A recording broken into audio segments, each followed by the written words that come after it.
السلام عليكم. يلا بينا نعمل الفستق الكداب وزبدة البيستاشيو.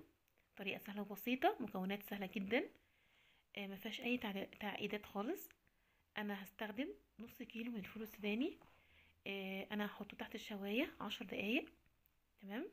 بس لونه يعني يبقى اشقر شوية كده اطلعه. تمام. بعد كده هاخد ربع كيلو بس منه، يعني انا قسمت نص كده، النص كيلو ده ربعين. ربع هعمل منه الفستق الكداب، وربع هعمل منه زبدة البيستاشيو. تمام. انا هستخدم روح الفستق ولون صحي، لون صحي اخضر. تمام. اللون الصحي طبعا من السوبر ماركت، من عند العطار. تمام. ونفس الازازه كده شكلها بالظبط. هجيب روح الفستق عشان تديني بس ريحه الفستق. تمام. بعد كده انا هبتدي بقى اطحن فيها بالشكل ده، ما اطحنش كتير. يعني لو عندك حاجه اسمها تقطيع في الكبه اعمليها تقطيع. تمام. بحيث ان هو يديكي تبقى خشنه شويه بالشكل اللي انت شايفاه ده. تمام. عايزه تنعميها كمان شويه، ممكن كمان ضربه كده. بس ما تزوديش الضربات عشان ما تقلبش معاكي على زبده. تمام. يبقى كده معايا الفستق الكداب. بعد ما خلصته هحطه كمان تحت الشوايه 10 دقايق تاني. ليه؟ انا عايزه اثبت اللون. تمام. اللون ما يطلعش معايا. هاخد الربع التاني بقى وهعمل زبده البيستاشيو. تمام. برضو هحط اللون، نفس اللون. وهحط برضو روح الفستق، ده فستق وده فستق. تمام. وبعد كده هبتدي اطحن بقى. بعد اول طحنه كده بالشكل اللي انتوا شايفينه هنزل باللون. تمام. اللون ده بقى حسب ما انت عايزه.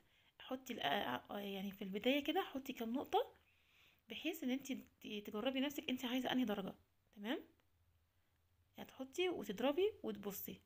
تمام. تحطي وتضربي ونروح باصين عليها تاني. انا يمكن ما قطعتش الجزئيه دي عشان اوريكم ان انا كل شويه ببص عليها. ما احطش وخلاص. تمام. لحد ما اوصل للعجينه. اول ما اشوف العجينه قلبت على العجينه كده، هقول لكم هنعمل ايه. شايفين احنا بنبص ازاي على الفول؟ كل شويه اضرب وابص كده، يعني انا وصلت لحد فين. تمام. اهي دي درجات آه، المراحل بتاعتها. تمام. المراحل بتاعت الزبده. تمام كده. بعد كده هنوصل بقى للعجينه.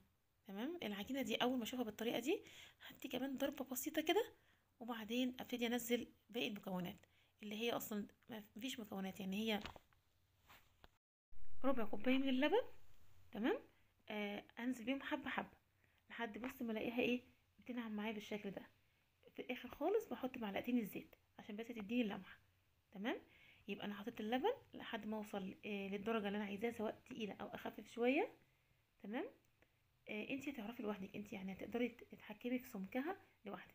متقلقيش، بس ما تنزليش باللبن مره واحده. تمام. شايفين انا كنت عايزاها تقيله شويه زي كده. تمام. عشان اعرف اتحكم فيها براحتي بعد كده. اهي زبده البيستاشيو خلصت. وما تنسيش بقى تعملي لايك للقناه واشتراك. السلام